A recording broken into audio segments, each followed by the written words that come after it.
Bueno, seguimos con la segunda parte de la clase de cardiopatías congénitas. Habíamos quedado, luego de haber entendido las formas de clasificación desde la clínica, desde la vascularización pulmonar, que puede estar aumentada, disminuida o normal, y le vamos a dar continuación a la primera de las cardiopatías de las cuatro que vamos a ver, que se mostraban como de las muy prevalentes epidemiológicamente. La comunicación interventricular, o CIV, ¿sí? Es una cardiopatía, ¿sí?, que permite una comunicación entre ambos ventrículos. Acá en esta imagen ecocardiográfica vemos el ventrículo izquierdo, el ventrículo derecho, y acá en el septum, ¿sí?, o pared intraventricular, vemos el orificio, ¿sí?, que obviamente con cada sístole ventricular se pronuncia la apertura, ¿sí?, permitiendo en la CIB, como habíamos dicho, ¿sí?, que la sangre, en este caso del ventrículo izquierdo, hace shunt o se direcciona hacia el ventrículo derecho, porque ya habíamos dicho que las cámaras izquierdas son de alta presión, en cambio las de cámaras derechas son de baja presión. Entonces, el shunt o dirección que toma la sangre en cada sístole es que pase con más facilidad del ventrículo izquierdo al ventrículo derecho, y del ventrículo derecho por vía arteria pulmonar aumente el flujo de sangre pulmonar y aumente la vascularización pulmonar, ¿sí? Entonces, lo que antes nos permitió entendernos con la clasificación, ahora lo podemos ver un poco más claro, ¿sí?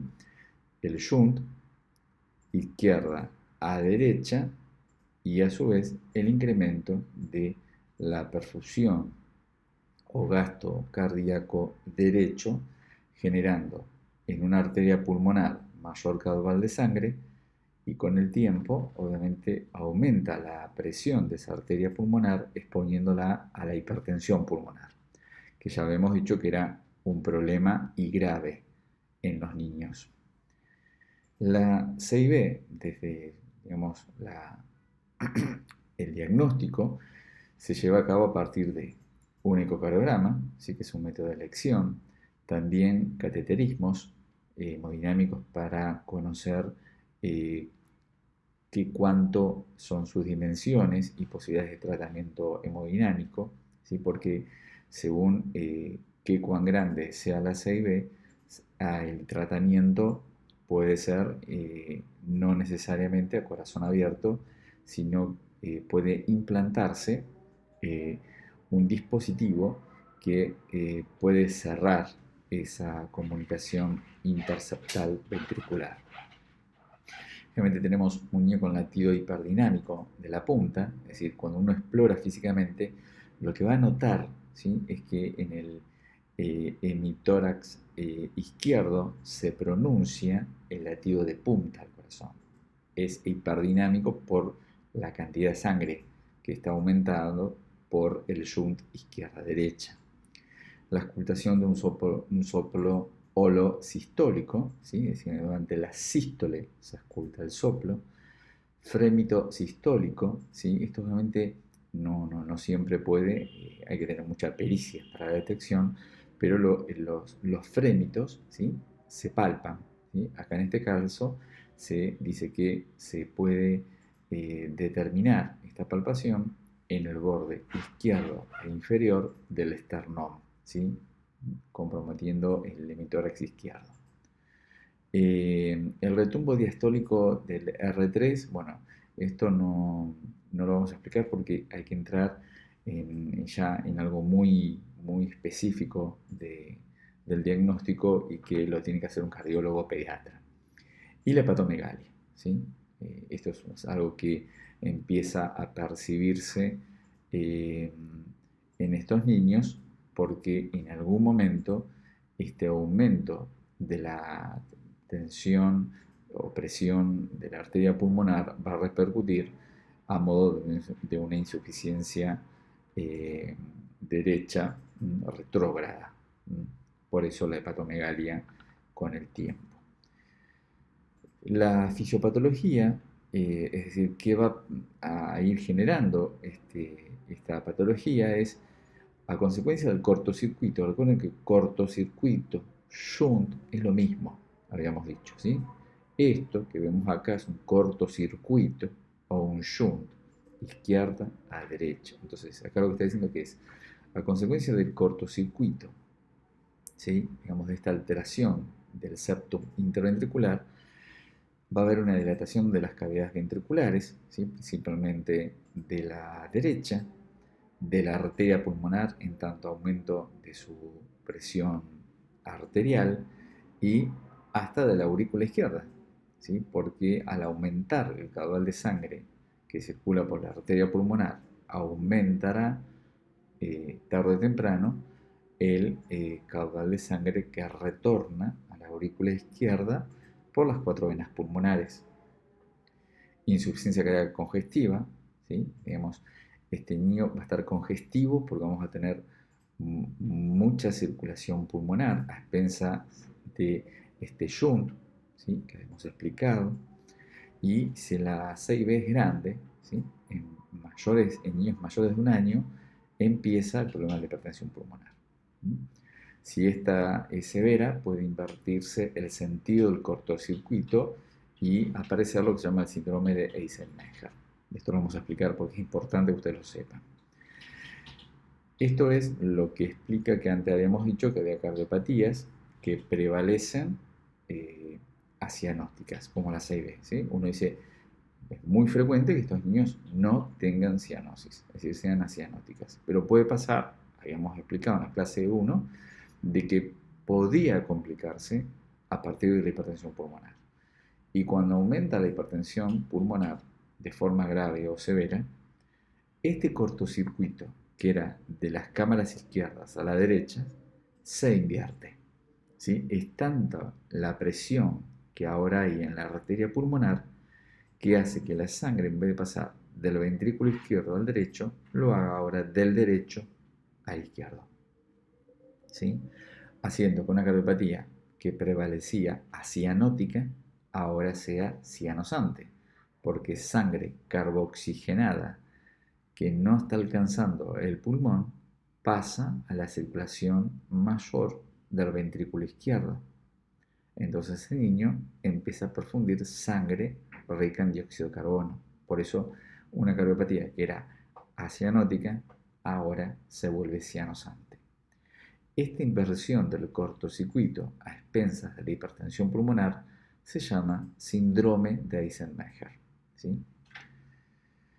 También a consecuencia de este cortocircuito izquierda-derecha se produce hiperflujo pulmonar, como ya veníamos explicando. La cantidad de sangre que pasa al ventrículo izquierdo al ventrículo derecho depende del tamaño del defecto septal, es decir, qué cuán grande es la 6B. La diferencia de presión entre ambas cavidades ventriculares. Si bien sabemos que el ventrículo derecho es de baja presión y el ventrículo izquierdo es de alta, en la medida que la arteria pulmonar empieza a ganar resistencia, el ventrículo derecho también lo hace. Y las resistencias pulmonares y sistémicas, ¿sí? Entonces yo en estos niños tengo que evitar que no haya poscarga ni derecha ni izquierda. Es decir, controlar que no tenga hipertensión pulmonar y controlar que no tenga hipertensión arterial sistémica. Porque una u otra va a competir por la dirección en que la sangre circula entre estos ventrículos y perjudicar mucho más la salud de este paciente. Acá, bueno, vemos, además del informe ecográfico, nos deja ver mucho más el defecto septal entre el ventrículo derecho y el ventrículo izquierdo, ¿sí?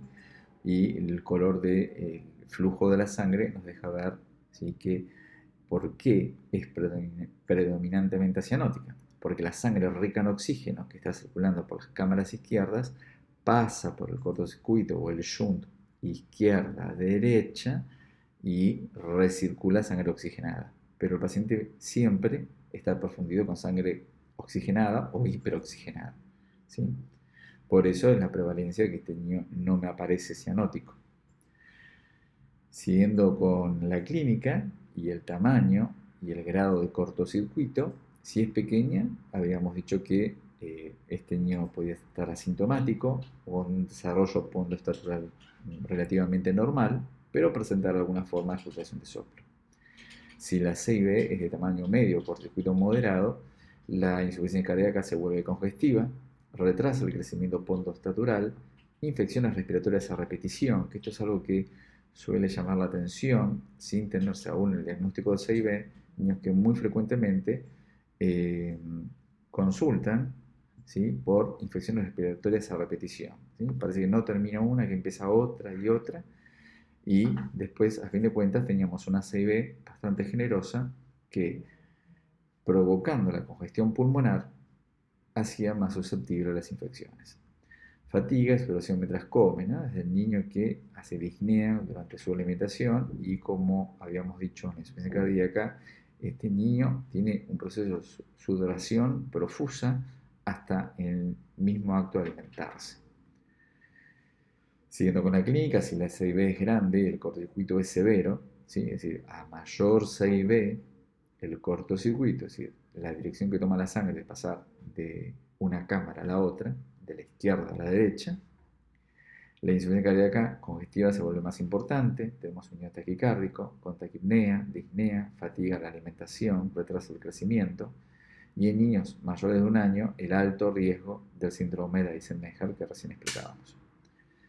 El síndrome de Eisenmenger, obviamente, además del diagnóstico que se tiene que hacer ecocardiográfico y por ecodoppler y hemodinámico, decíamos que cardiopatías predominantemente que no tienen cianosis empiezan a tenerla, ¿sí?, de forma progresiva y severa, y el cuadro obviamente respiratorio de la disnea, la ortopnea, la disnea paroxística nocturna, todo propio del síndrome de Eisenmenger. Y el tratamiento de la CIB, tenemos el manejo de los pacientes sintomáticos, incluye siempre el tratamiento de contrarrestar la insuficiencia cardíaca a la que induce la CIB, ¿sí? Es decir, fármacos de la familia de los digitales, como vimos la digoxina, el control del exceso de la precarga con diuréticos y el control de la poscarga con vasodilatadores. En aquellos que no se compensan adecuadamente o con defectos muy amplios, se requiere el cierre quirúrgico. Entonces, en aquellos que no se compensan adecuadamente o con defectos muy amplios, el cierre quirúrgico es siempre la indicación, ¿sí? A veces uno espera a estos niños que crezcan un poquito, llevándolos adecuadamente con un tratamiento clínico farmacológico para que pueda intervenirse quirúrgicamente o por cateterismo hemodinámico. Lo importante es nunca llegar al síndrome de Eisenmenger, porque una vez que yo llego a este síndrome, cerrar la CIB es imposible.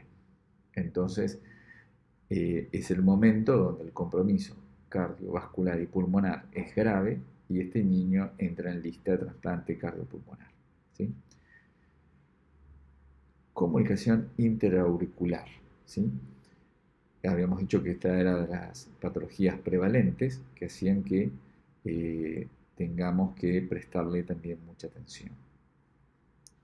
La comunicación intraventricular, acá tenemos la ecografía, ¿sí? Tenemos acá la aurícula izquierda, la aurícula derecha, y acá tenemos la comunicación intraauricular, ¿sí? Esta ventana en el septum o pared interauricular es la CB, ¿sí? Acá está la vena cava superior. Y por debajo, acá, este y este son nuestros ventrículos. Luego vamos a ver acá, mucho más fácil, ¿no? Con este dibujo, de que vemos acá la 6A, como antes veíamos acá abajo la 6B. Y nuevamente vemos que la circulación de sangre rica en oxígeno, propia de las cámaras y grandes vasos izquierdos, pasan por el cortocircuito o shunt de izquierda a derecha. En este caso, de las aurículas izquierda y aurícula derecha.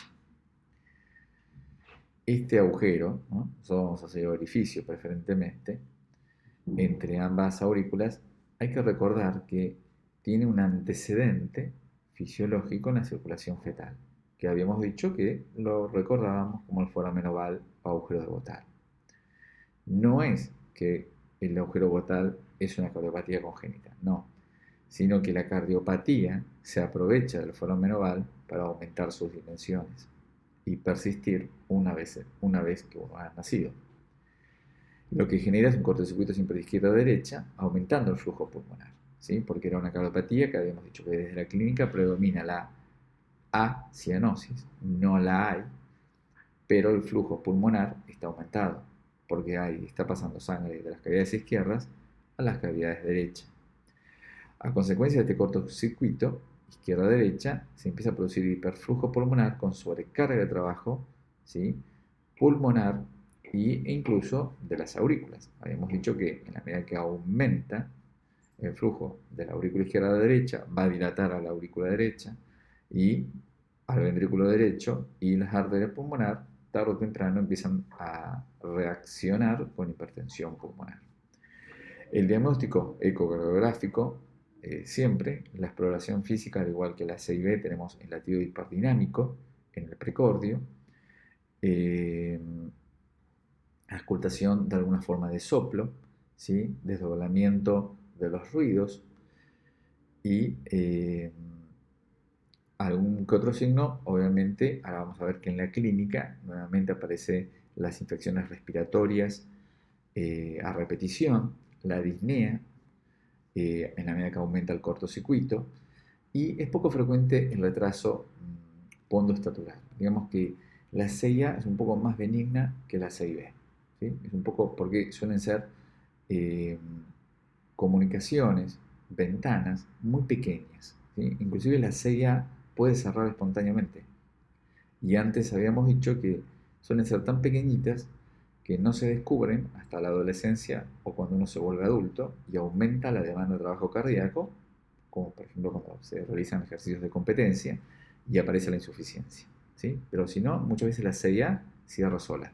Uno controla clínica y farmacológicamente para que no haya insuficiencia cardíaca y a la espera de que pueda cerrar sola, con el momento que el chico sigue creciendo. Bueno, acá esto, lo que estábamos diciendo, ¿no? La dilatación de las cavidades derechas, la arteria pulmonar y la izquierda, porque obviamente hay un caudal de sangre que vuelve en mayor cantidad. La hipertensión pulmonar aparece en la medida que sobrecargue la circulación pulmonar en la arteria, y se va a dar mucho más en las personas adultas, porque decíamos que es como una cardiopatía no inocua, pero bastante asintomática, pero que se sintomatiza en los adolescentes y en los adultos. Y el problema, obviamente, el síndrome de Eisenmenger a medida que aparece la hipertensión pulmonar en el adulto o en el adolescente. Algo ya de las clínicas habíamos visto, ¿sí? Que es muy parecida a la CIB, sí aparecen las arritmias supraventriculares, supra significa por encima de los ventrículos. Es poco frecuente el retraso de crecimiento, por eso no hay una percepción en la infancia, sino que es más adelante. Y el tratamiento, habíamos dicho que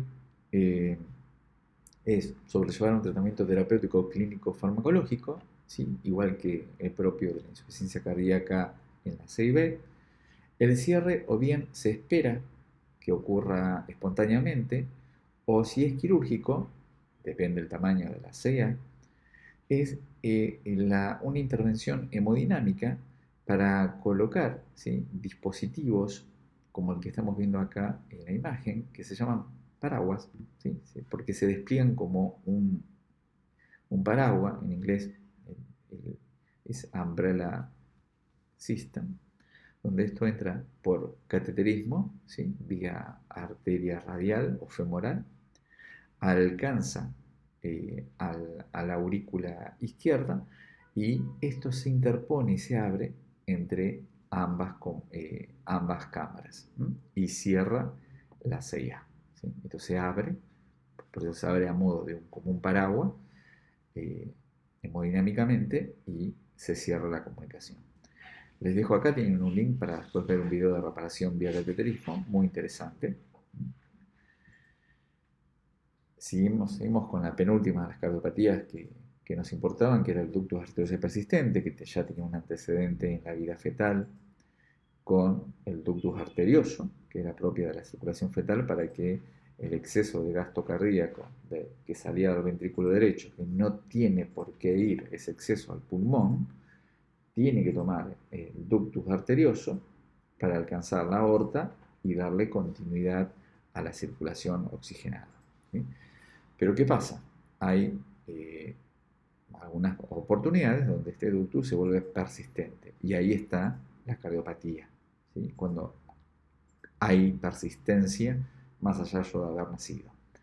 También a veces el DAP, o ductus arterioso persistente, está de la mano de otras cardiopatías, ¿sí?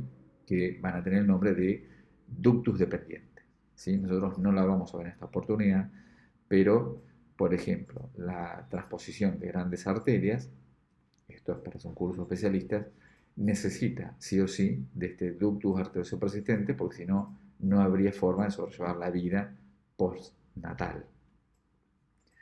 Pero eso es para un curso especialista. Lo importante es que ustedes recuerden que este ductus arterioso era propio de la circulación fetal y ahora se vuelve persistente postnatal, ¿sí?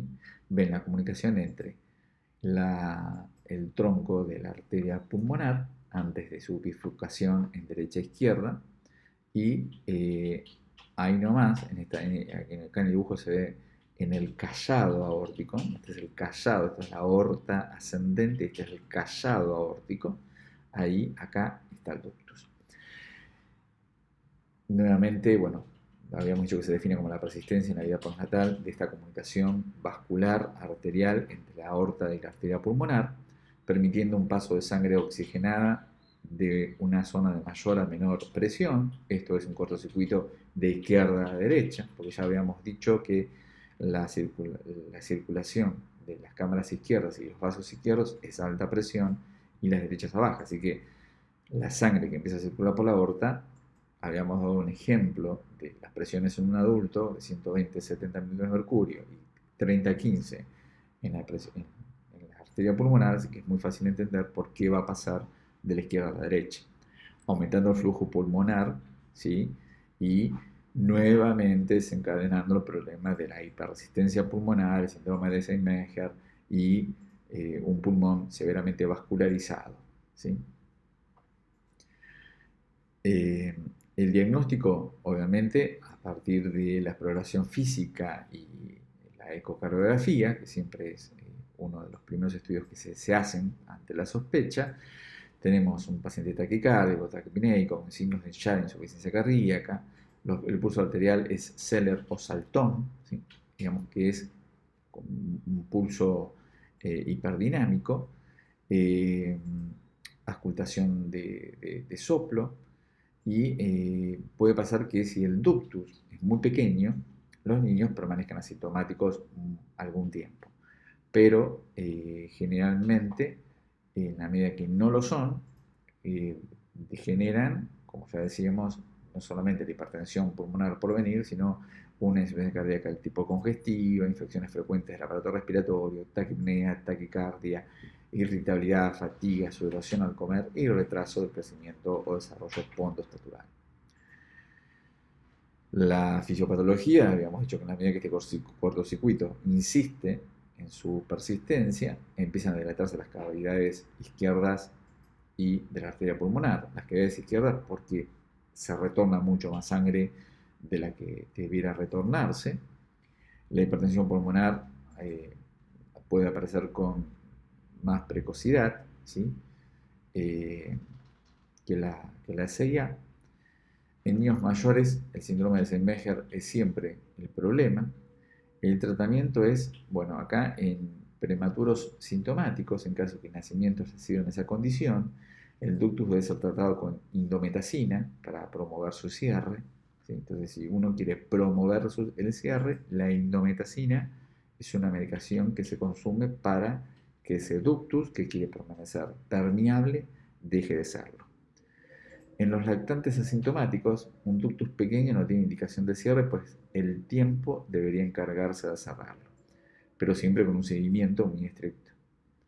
Si no, las opciones son el cateterismo terapéutico, que al igual de que vimos el paraguas, la umbrella que cierra la comunicación interauricular, ese mismo puede cerrar el ductus arterioso por cateterismo terapéutico, o si no, la cirugía donde se realiza una ligadura de este vaso comunicante.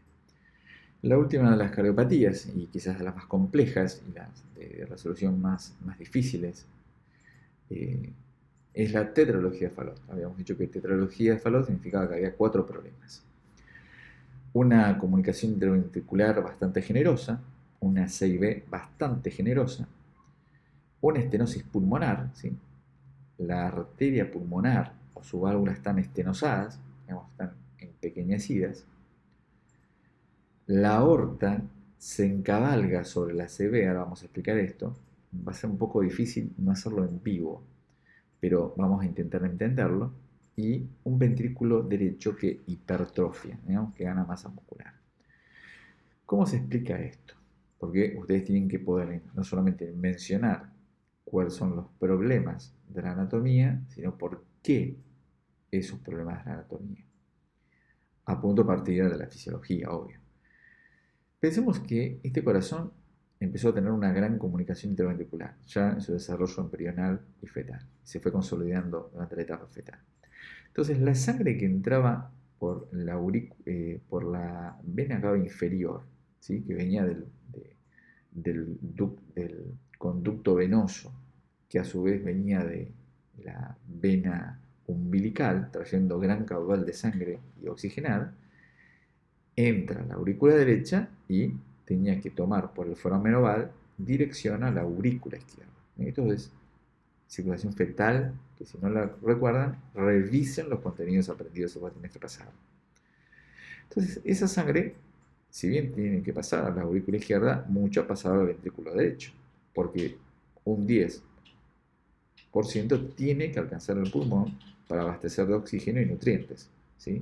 No para otra cosa, porque los pulmones fetales no hacen hematosis. Es más, se comportan como órganos sólidos. Por eso, la sangre que excede ese 10% y que no tiene que alcanzar el pulmón, toma el ductus arterioso en la vida fetal para que ese exceso se vaya a la circulación aórtica. Entonces, la sangre ya en la vida fetal, ¿qué pasaba? Entraba al ventrículo derecho y cuando ese pequeño volumen quería ir por la arteria pulmonar, se encontraba con una estenosis. Entonces, ¿qué tenía que hacer el ventrículo derecho? Hacer mucha fuerza para que la sangre alcanzara la arteria pulmonar, ¿sí? Tenía que lidiar contra la estenosis pulmonar. Entonces, toda esa vida fetal, haciendo fuerza para que la sangre pase a la arteria pulmonar, hace que el ventrículo derecho gane tejido miocárdico, es decir, hipertrofia. También esa fuerza hace que cada vez la CIB sea más grande. ¿Qué es el encabalgamiento? ¿Qué es lo que queda por entender? El encabalgamiento significa que la aorta, ¿sí?, nace muy cerca de la CIB en el ventrículo izquierdo, ¿sí? Es decir, que parece ser que la aorta, ¿sí?, acá está el nacimiento de la aorta, está encabalgado, como subido arriba de la CIB. Entonces la sangre, una vez que yo nací, pobre en oxígeno que viene de la vena cava inferior, de la vena cava superior, entra al ventrículo derecho y como le cuesta ir a la arteria aorta, ¿qué hace? Y pasa rápidamente al ventrículo izquierdo, porque la CB es grande, y como la aorta está naciendo inmediatamente arriba de la CB, esa sangre carboxigenada pasa rápido a la aorta y entonces tenemos estos niños tan cianóticos. Las manifestaciones clínicas, la cianosis, por supuesto, hipocratismo digital, que son estos deditos que también ustedes los van a conocer como dedos en palillo de tambor o dedos hipocráticos, lo mismo que estuvieron viendo en pacientes con EPOC, ¿sí?, por la hipercapnia persistente. Acá lo tenemos ya, desde sus primeros meses de vida. Nosotros decimos hipocratismo digital. Dienes de esfuerzo, dificultad para alimentarse, ¿sí? Ese niño que la mamá refiere que tan pronto empieza a lactar, abandona la lactancia con llanto, con disnea, con fatiga, ¿sí? Crecimiento deficiente, irritabilidad y crisis hipoxémica. Son niños que pueden tener episodios que se llaman espasmo del sollozo, ¿sí?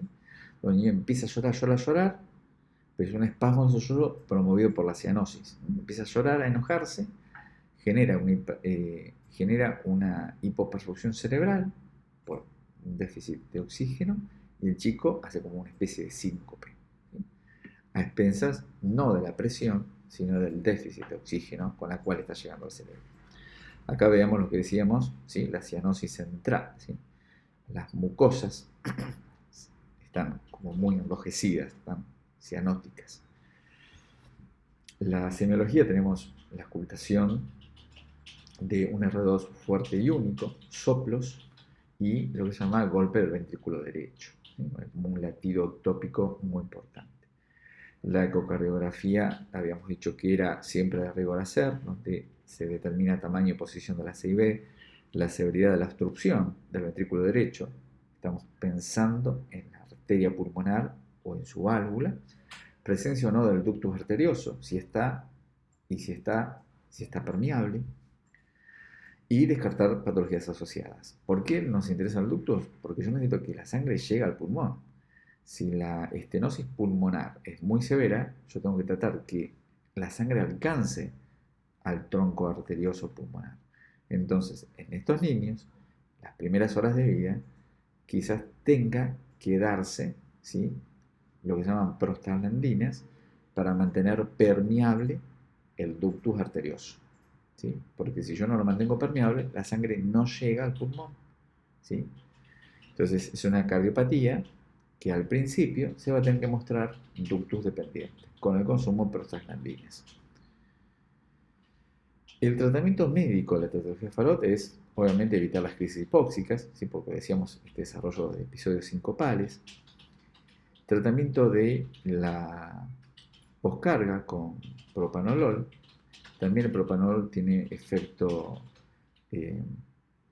además antihipertensivo, es inotrópico, ¿sí?, como el atenolol. Entonces, propicia evitar la poscarga y aumentar el inotropismo. Este tratamiento de la ferropeña, bueno, es a expensas de que a veces intentamos tener niños con hierro suficiente a favor de mayor transporte de oxígeno con ese poco caudal de sangre que va a llegar al corazón, al pulmón. Tratamiento quirúrgico, tenemos dos etapas. Uno que es paliativo, ¿sí? Paliativo significa que hacemos una cirugía a la espera de otra, y la otra es la correctiva, ¿sí?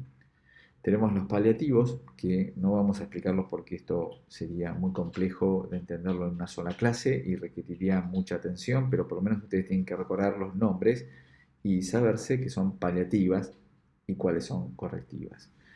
Las paliativas tenemos el valoctaurin, ¿sí?, que es una anastomosis de la arteria subclavia y la arteria pulmonar para que la sangre termine por sortear la estenosis pulmonar, ¿sí? Disculpen, vena subclavia con la arteria pulmonar, ¿sí? Recuerden que la sangre que viene por la vena subclavia va a alcanzar a la vena cava superior y como llega a la aurícula derecha, llega al ventrículo derecho y no puede pasar a la arteria aorta, una forma es hacer un puente, se dice. Es decir, que la sangre que viene por la vena subclavia pase directamente a la arteria pulmonar, ¿sí? Y se ahorre el trabajo de pasar por un corazón que no le va a permitir ese paso a la arteria pulmonar. Luego tenemos la derivación de Gorotek, que es también una anastomosis subclavio pulmonar. Puede haber fístulas de Watterson entre la arteria aorta ascendente y la rama izquierda de la arteria pulmonar. Estoy explicando lo que significa, ¿sí? No significa que ustedes tengan que aprenderlo. Estoy explicando lo que están leyendo, ¿eh? La de Potts, que es una anastomosis, una unión entre la arteria aorta descendente y la rama izquierda de la arteria pulmonar. Y los tratamientos correctivos entre los 4 y 6 meses, una vez realizado el paliativo se realiza a los días de vida y el correctivo se realiza meses después. Cuando el niño está más controlada la insuficiencia cardíaca, ¿sí?, y ha crecido un poco. Como yo les decía, el peso es tan importante para este niño como llegar sin insuficiencia cardíaca. El déficit de peso es exponerlo a alto riesgo de la cirugía. El correctivo, entonces, es el que ya define y corrige la cirugía, cerrándose la CIB con un parche y ensanchándose los tractos de salida del ventrículo derecho, así corrigiendo la estenosis de la válvula pulmonar. Y si no está la operación de Rastelli, esto es un poco más compleja, que se da cuando hay una hipoplasia del ventrículo izquierdo o atresia severa del tracto de salida del ventrículo derecho o de lo que es la arteria pulmonar. Esto es algo que a veces se busca y se dice mucho en la tetralogía de Fallot, el corazón en bota. ¿Sí? Esto es muy propio de la tetralogía, del corazón de un niño con tetralogía de Fallot, un corazón en bota, ¿sí? Que tiene esta forma de calzado. El posquirúrgico del Fallot, ¿sí? Esto en la próxima clase lo vamos a charlar, ¿sí? Se busca una actuación temprana dentro de las 48 horas, estar atento a que la CIB puede quedar residual, es decir, pueden quedar pequeñas comunicaciones y eso hay que poder también controlarlo y después tratarlo, lamentablemente. Ver que se haya desobstruido el tracto de salida del ventrículo derecho, es decir, corregido esta estenosis pulmonar, valvular o vascular.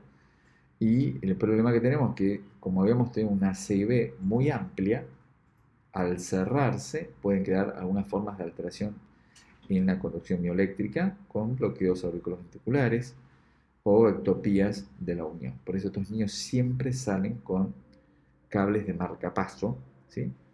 Ya esto lo vamos a hablar en postoperatorio, frente a la posibilidad de las arritmias, y principalmente las que nos preocupan son las ventriculares y las de formas de bloqueo. Bueno, les damos las gracias. Estos son videos que van a tener que verse quizás en más de una oportunidad, porque si bien no las vamos a evaluar en nuestro segundo parcial, en el final siempre se preguntan. La próxima clase es todo lo que hace al postquirúrgico de cirugía cardiovascular. Muchísimas gracias.